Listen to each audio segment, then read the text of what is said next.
할렐루야. 예, 날이 많이 추워졌습니다. 옆에 분하고 인사 나누겠습니다. 잘 오셨습니다. 예, 잘 오셨습니다. 뒤에 분하고도 인사 나누고요. 앞에 계신 분하고도 인사 나누시고, 한 칸 건너 계신 분하고도 좀 인사 좀 나누시고, 예, 일주일 만에 보신 분들도 계시고, 3일 만에 보신 분들도 계신데, 오늘 다 은혜 받는 시간 되기 원합니다. 한 번 더 인사 나누겠습니다. 은혜 받읍시다. 자, 이제 우리가 오늘은 사사기 삼손에 대한 이야기를 같이 나누기를 원합니다. 사사가 12명 혹은 13명이라고 이야기하는 사사들이 있음에도 불구하고 그 사사들에 대해서 한 명 한 명에 대해서 우리가 잘 알지 못합니다. 그런데 삼손에 대해서만은 우리가 많이 듣고 알고 있는 바로 그러한 사람입니다. 예, 이번 몇 주 동안 이 삼손에 대한 이야기에 대해서 같이 은혜 나누는 시간이 되기를 원합니다. 어떤 사람이 여행길에 올랐습니다. 그 여행길에 오르면서 준비한 것은 당나귀와 개와 이 밤에 불을 밝힐 수 있는 램프를 가지고서 여행을 출발했습니다. 여행을 출발하고 어느 정도 이르렀을 때 이제 어둠이 어둑어둑 내리기 시작하자 이제 한 곳에 이게 자리를 잡고 자리를 펴고 이제 숙박할 곳을 정하기 시작했습니다. 그래서 그곳에서 이제 자리를 편 다음에 아직은 이른 시간이라 램프를 켜고서 책을 좀 읽다가 잠을 잘 것을 계획하고 램프에 불을 켜서 책을 읽기 시작했습니다. 자, 그런데 갑자기 어디선가 바람 휙 불어도만 이 램프의 불을 확 꺼뜨리고 말았습니다. 이 나그네는 램프에 불이 꺼진 김에 그냥 잠이나 자야 되겠다 그러면서 잠자리에 들게 됩니다. 그런데 그 밤에 여우가 나타나서 그 개를 물어가게 됩니다. 그리고 조금 있다가 사자가 나타나서 당나귀를 물어가게 되었습니다. 아무것도 모르는 상태에서 깊은 잠 가운데 빠져있다가 아침에 일어나 보니까 이게 웬일입니까? 자신이 데려왔던 개도 없고 당나귀도 없는 상태가 되었습니다. 낙심한 나그네는 그냥 남아있는 그 램프 하나만 들고 이제 어찌할까 하면서 나머지 여행길을 어찌할까 생각하면서 걸어가기 시작했습니다. 얼마 가지 않아서 마을 하나가 나타났습니다. 그리고 이제 그 마을에서 자기가 필요한 것들을 사려고 생각하고 그 마을에 들어가게 됩니다. 그런데 마을에 들어가도 인적이라고는 하나도 찾아볼 수 없는 바로 그러한 마을이었습니다. 그 마을을 지났고 조금 지난 후에 다른 마을에 이르렀는데 다른 마을에 이런 소문이 이미 돌았습니다. 그 전에 자기가 지나온 그 마을에 큰 도적대가 나타나서 마을 사람들 다 잡아가고 집의 것들을 다 탈취해 갔다라는 이야기를 듣게 되었습니다. 그런데 그 도적이 지나가던 그 길 가운데 바로 이 나그네가 잠을 자고 있었다라는 겁니다. 만약에 램프가 불이 바람에 의해서 꺼지지 않았다면 아마 이 나그네는 도둑들에게 잡혀서 모든 것을 뺏기고 어쩌면 목숨까지도 잃어버렸을지 모릅니다. 만약 여우가 개를 물어가지 않았다면 개 짖는 소리에 이 나그네는 당했을 수도 있습니다. 만약에 사자가 당나귀를 잡아가지 않았다면 당나귀가 힝힝하는 소리에 아마 이 도적대들에게 잡혀가지 않았었을까 하는 일도 생각해 볼 수가 있습니다. 바람 때문에, 여우 때문에, 사자 때문에 이 나그네는 모든 것을 잃었지만 그럼에도 살 수 있었습니다. 우리에게 일어나는 일들은 이처럼 무심한 듯 아무런 관련이 없는 듯 일어나지만 그 일은 다른 일들과 연결되어 일어나고 있습니다. 또한 우리에게 일어나는 일들이 가끔은 의미 없는 일처럼 보이지만 의미 없이 일어난 일 또한 없다라는 사실입니다. 더욱더 그리스도인들에게 있어서 하나님의 백성으로 살아가는 자들 안에서는 우리에게 일어나는 그 많은 일들 가운데 대부분은 하나님의 계획하심 또는 하나님의 뜻하심에 대한 의미가 담겨 있게 됩니다. 아무 의미 없어 보이는 일들일지라도 그 일들에는 다 이유가 있습니다. 오늘 본문은 이스라엘 자손들이 다시 하나님 앞에 죄를 지었다라고 시작합니다. 우리가 1절 말씀을 같이 읽겠습니다. 1절입니다. 시작.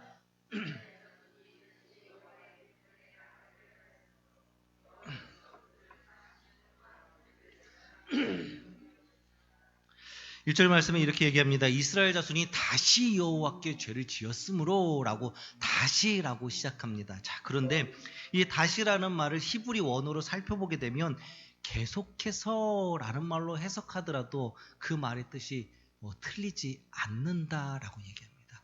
즉 이스라엘 백성들이 다시 죄를 지었다라고 이야기하지만 이스라엘 백성들이 계속적으로 죄를 짓고 있었다라는 겁니다. 그래서 하나님은 그들을 40년 동안이나 블레셋 사람들에게 맡겨놓게 됩니다. 그런데 블레셋 사람 손에 넘겨져 있음에도 불구하고 그들은 40년 동안 계속해서 하나님 앞에 죄를 짓고 있었습니다.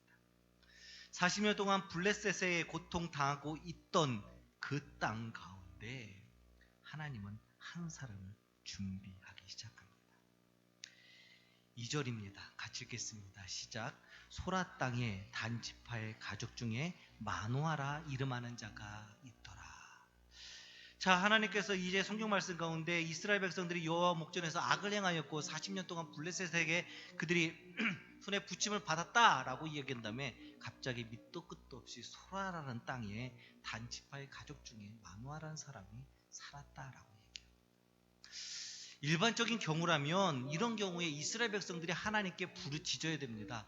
하나님께 부르짖으면 하나님 블레셋이 우리를 너무나도 괴롭힙니다. 하나님께서 우리를 구원하여 주시옵소서, 우리를 살려주시옵소서 라고 이야기하는 것이 사사기의 일반적인 패턴입니다.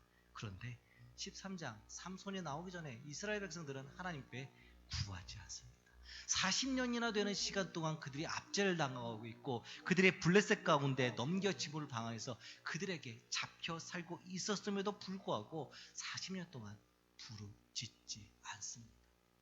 그러자 답답하신 하나님이 일하시기 시작합니다. 소라 땅에 단지파가 중에 마누아라 이름하는 자 한 사람을 세우게 됩니다. 그리고 그에게 아내가 있는데 임신하지 못함으로 출산하지 못하였다라고 얘기합니다. 보통 이런 경우라면 마누아는 몇 살이고 그 아내는 몇 살이라서 왜 임신하지 못하고 하나님 왜 임신하지 못하게 되는지에 대해서 이유에 대해서 설명을 보통은 성경에 해줍니다. 그런데 오늘 말씀 가운데 그런 성경 하나도 나오지 않고 그냥 갑자기 마누아가 있었고 그 아내는 임신하지 못했고 그래서 출산하지 못하였습니다 라고 얘기하면서 막 일을 급하게 만들어 감을 보게 됩니다.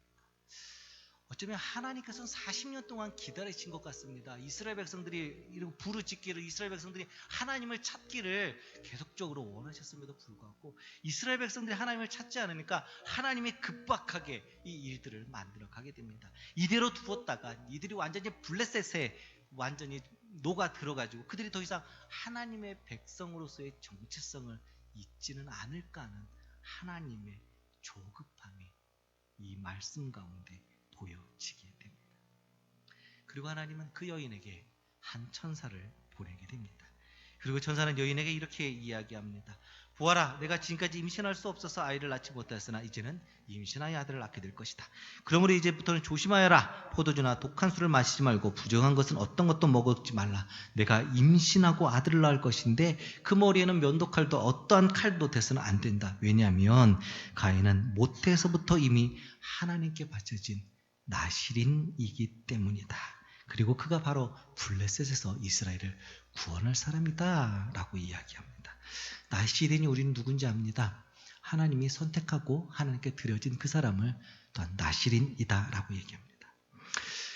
이 마누아의 아내는 이 일이 부지부식간에 정말로 순식간에 일어났고 갑자기 어떤 천사가 나타나서 갑자기 이야기했기 때문에 도대체 무슨 일인지 상황 파악을 할 수가 없는 상황이었습니다. 이 제대로 판단할 수 없었던 여인은 무슨 일인가 이해하지 못한 상태에서 그 남편을 찾아가게 됩니다. 그래서 그 남편에 가서 이렇게 얘기합니다. 하나님의 사람이 나에게 오셨었습니다. 그런데 그분의 모습이 천사의 모습과 같았습니다. 그런데 내가 너무나도 두려웠습니다. 그래서 그분이 어디서 왔는지 감히 묻지도 못하였고 그분은 또한 자기 이름도 알려주지 않았습니다. 그런데 그분이 내게 말하기를 내가 곧 임신하고 아들을 낳을 것이고 또한 그 아들에게는 포도주와 독주주 마시지 말고 부정한 어떤 것도 주어서는 안 된다라고 말하였습니다. 그리고 이 아이는 모태에서부터 선택된 하나님의 나신으로 살아가야 된다라고 이야기했습니다. 라고 이야기합니다. 이스라엘 자손들이 악을 행하게 되자 하나님은 그들을 40년간 블레셋에게 붙이게 됩니다. 그리고 참으시던 하나님은 이제 하나님의 계획을 이루어 가십니다. 이스라엘 백성을 구원하시고자 삼손을 준비합니다. 그리고 마노아의 아내에게 하나님이 사자를 보내어 삼손이 태어날 것과 그가 나실인이 될 것, 그리고 그가 이스라엘 백성을 구원할 것임에 대해서 말씀하게 합니다.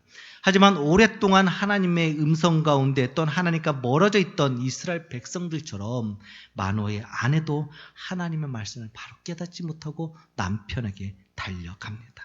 그리고 남편도 그 뜻이 무엇인지 알지 못한 상태에서 그래도 하나님에 대한 신앙과 믿음이 있었기 때문에 기도를 통하여서 그것이 하나님이 무엇을 의미하는지를 깨닫게 됩니다.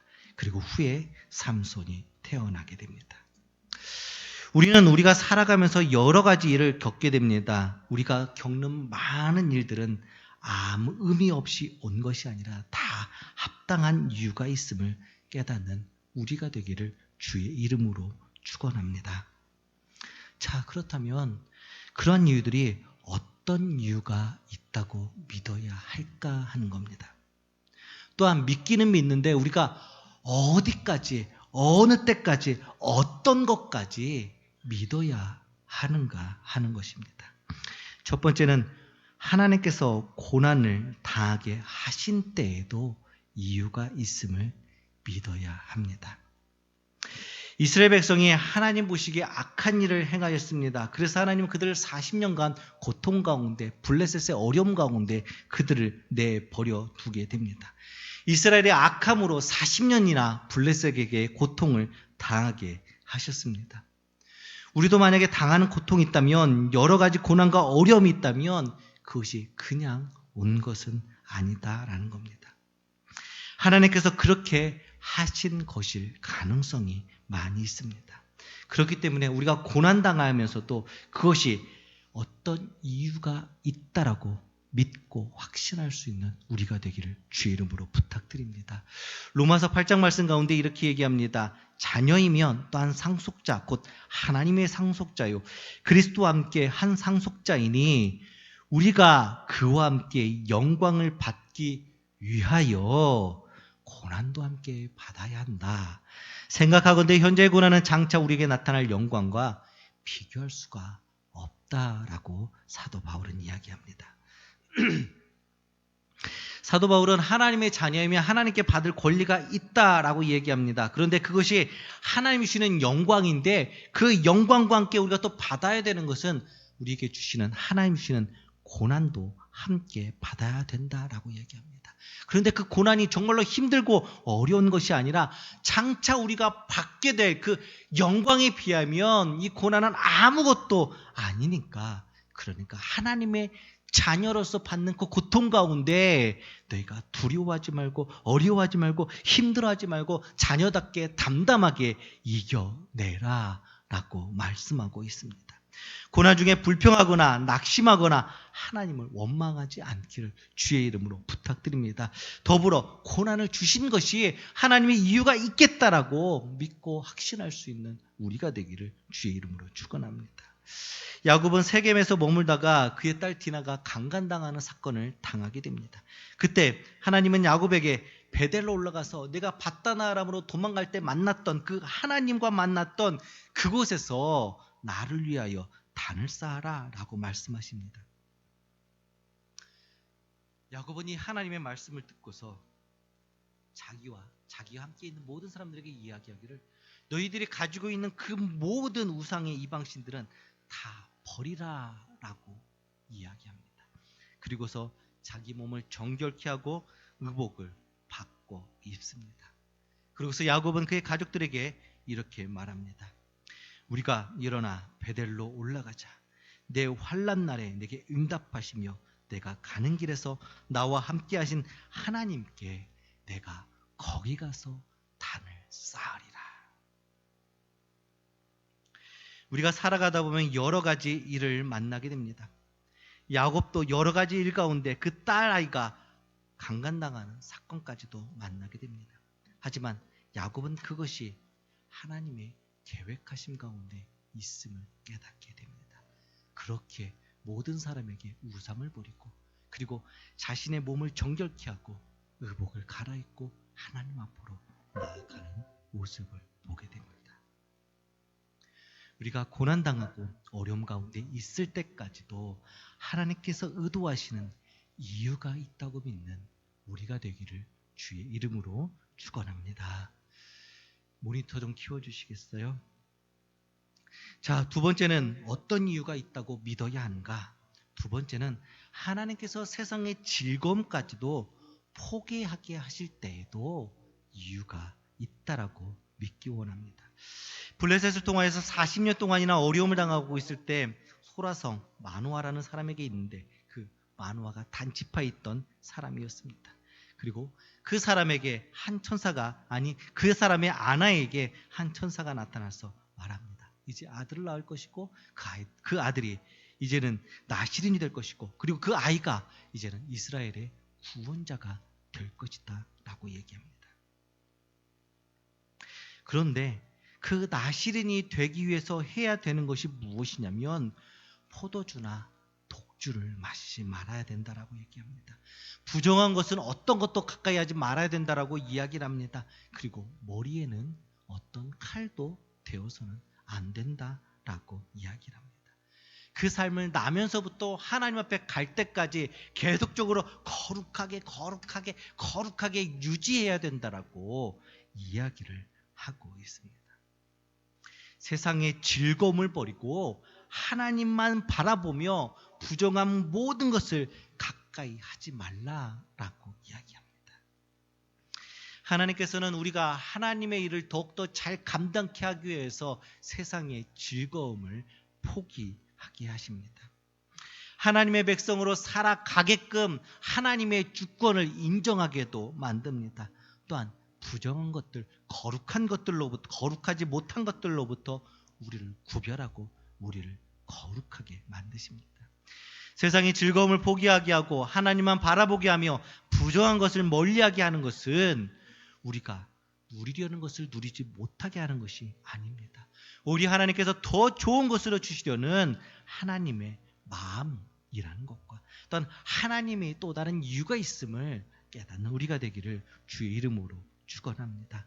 베드로전서 2장 가운데 이렇게 얘기합니다. 그러므로 모든 악독과 모든 기만과 외식과 시기와 모든 비방하는 말을 버리고 갓난아기들 같이 순전하고 신령한 젖을 사모하라. 이는 그로 말미암아 너희로 구원에 이르도록 자라게 하리 함이라.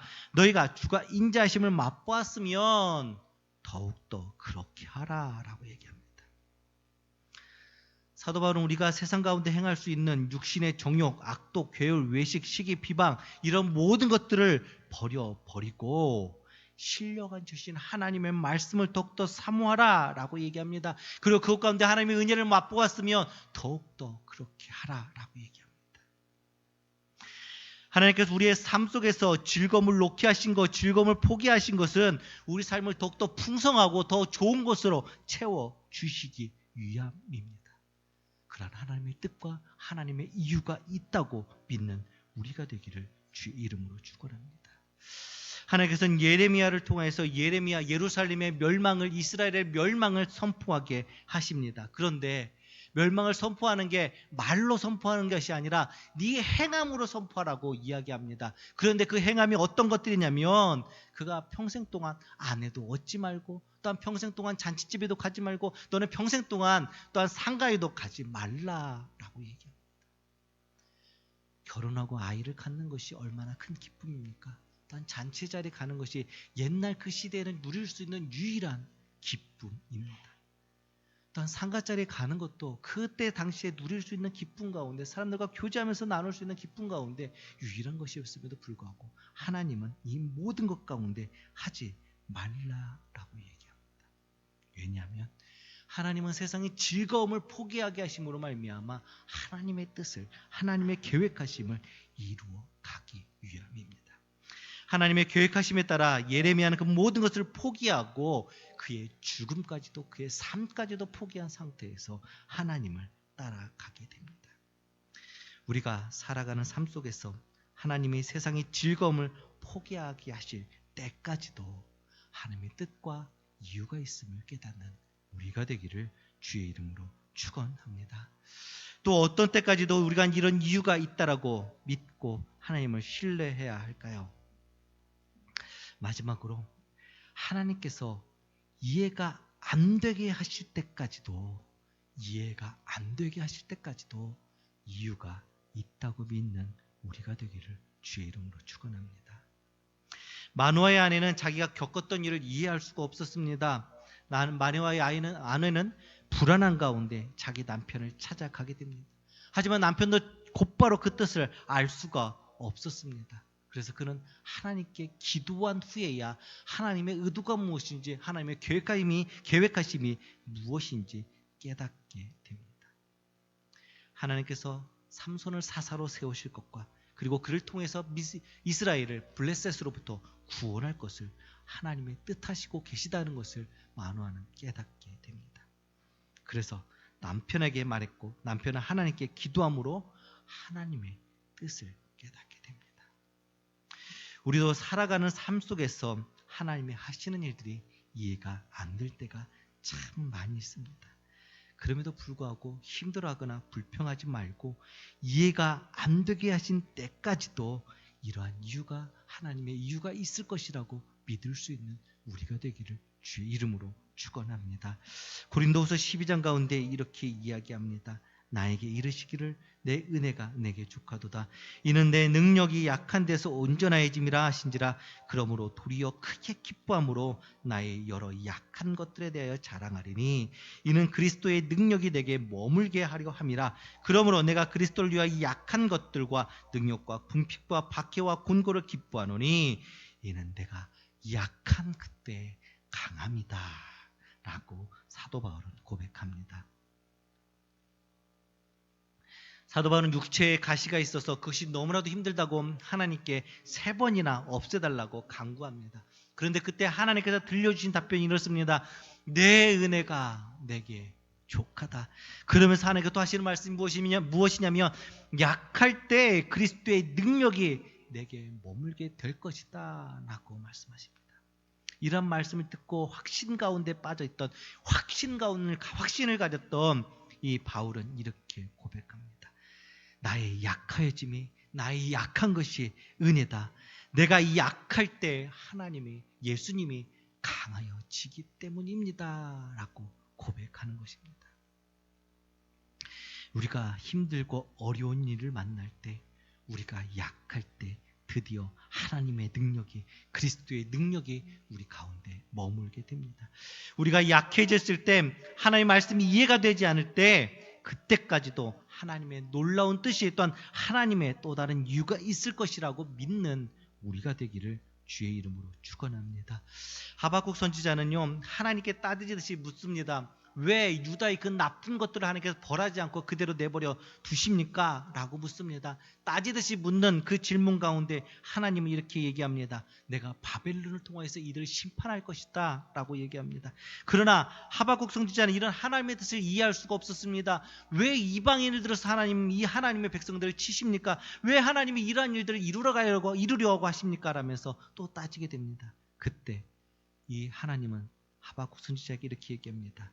정한 때가 있고 종말이 속히 이르겠고 결코 내 말은 거짓되지 않을 것이다. 그러니까 더딜지라도 기대하고 지체되지 않고 정령 응할 것이니까 너는 기다리고 기다리라 라고 얘기합니다. 하나님 말씀을 듣고서 이제 하박국 선지자는 하나님의 말씀을 이해하고 하나님을 찬양하게 됩니다. 그 하박국 선지자가 부른 찬양을 우리는 너무나도 잘 알고 있습니다. 한번 같이 찾아보기 원합니다. 하박국서 3장 17절입니다. 17절, 18절 우리 같이 한번 읽겠습니다. 하박국서입니다.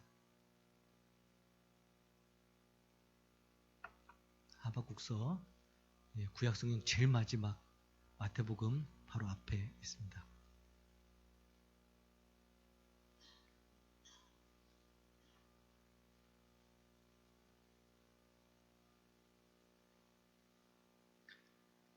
찾으셨습니까? 그럼 우리 같이 읽겠습니다. 시작. 비록 무화과 나무가 무성하지 못하며 포도나무에 열매가 없으며 감람나무에 소출이 없으며 밭에 먹을 것이 없으며 우리의 양이 없으며 외양간에 소가 없을지라도 나는 여호와로 말미암아 즐거워하며 나의 구원의 하나님으로 말미암아 기뻐하리로다. 내가 아무것도 이해할 수 없을지라도, 또 내가 가진 것이 아무것도 없을지라도, 또 하나님이 나에게 주시는 것이 아무것이 없을지라도, 그러함에도 불구하고 나는 하나님 한 분만 나와 함께 계신다면, 내가 하나님만 신뢰하고 믿을 수 있다면 내가 그것으로 말미암아 기뻐하겠습니다 라고 하박국 선지자는 고백합니다. 우리는 하나님께서 하시는 일들이 이해가 안 되어도 불평하거나 원망하지 말고, 이해가 안 되게 하신 그때까지도 다 이유가 있음을, 그렇게 이유가 있어서 그렇게 하셨다고 믿을 수 있는 우리가 되기를 주의 이름으로 축원합니다. 우리들은 살아가면서 여러 가지 일들을 겪게 됩니다. 하지만 그 모든 일들이 내 마음에 드는 것도 아니고 나의 계획 가운데 이루어지는 일도 아닙니다. 내 마음대로 내 계획대로 되지 않는 일 때문에 힘들어하지 말고, 하나님께서 의도하신 이유가 있어서 그렇게 하실 것이다 라고 믿을 수 있는 우리가 되기를 원합니다. 어떤 때까지요? 하나님께서 고난을 당하게 하신 때까지도요. 어떤 때까지도요. 하나님께서 세상의 즐거움을 포기하게 하신 때까지도요. 어떤 때까지도요. 하나님께서 하시는 그 일들이 이해가 되지 않을 때까지도 하나님의 또 다른 뜻, 계획하신 이유가 있다고 믿을 수 있는 우리가 되기를 주의 이름으로 축원합니다. 모든 상황 속에서 고난을 당하더라도, 세상의 즐거움을 포기되더라도, 이해가 되지 않는 상황 가운데서도 이해의 이유가 있음을 믿고 전적으로 하나님만 신뢰하며 살아내는 우리가 되기를 주의 이름으로 축원합니다. 기도하겠습니다. 하나님, 세상이 내 마음대로 내 뜻대로 되었으면 좋겠습니다. 그래서 우리 가정이 잘 되고, 내가 잘 되고, 우리 교회가 잘 되고, 내가 하는 사업이 잘 되고, 내가 하는 직장들이 잘 됐으면 좋겠습니다. 하지만 하나님, 이 세상은 내가 원하는 대로, 내가 계획하는 대로가 아닌 내가 생각하지 못하는 대로, 내가 뜻하지 못한 대로 그렇게 흘러갑니다. 때로는 원망스럽고 때로는 불평이 입에 가득합니다. 하나님, 그럼에도 불구하고 우리가 그 모든 일 가운데 하나님의 계획하심과 하나님의 뜻하심이 있음을 깨닫는, 믿을 수 있는 우리가 되게 하여 주시옵소서. 그래서 나에게 이루어지는 그 모든 일들이 불평과 불만으로 쌓여가는 것이 아닌, 하나님을 신뢰하며 하나님이 이루실 것들을 기대하며 살아갈 수 있는 우리가 되게 하여 주시옵소서. 고난 가운데 있을지라도, 하나님께서 세상의 즐거움을 포기하게 하실지라도, 하나님의 뜻이 절대적으로 이해할 수 없을 때까지도 하나님을 이해하며 하나님만을 붙들 수 있는 우리가 되게 하여 주옵소서. 예수님 이름으로 기도 올려옵나이다. 아멘.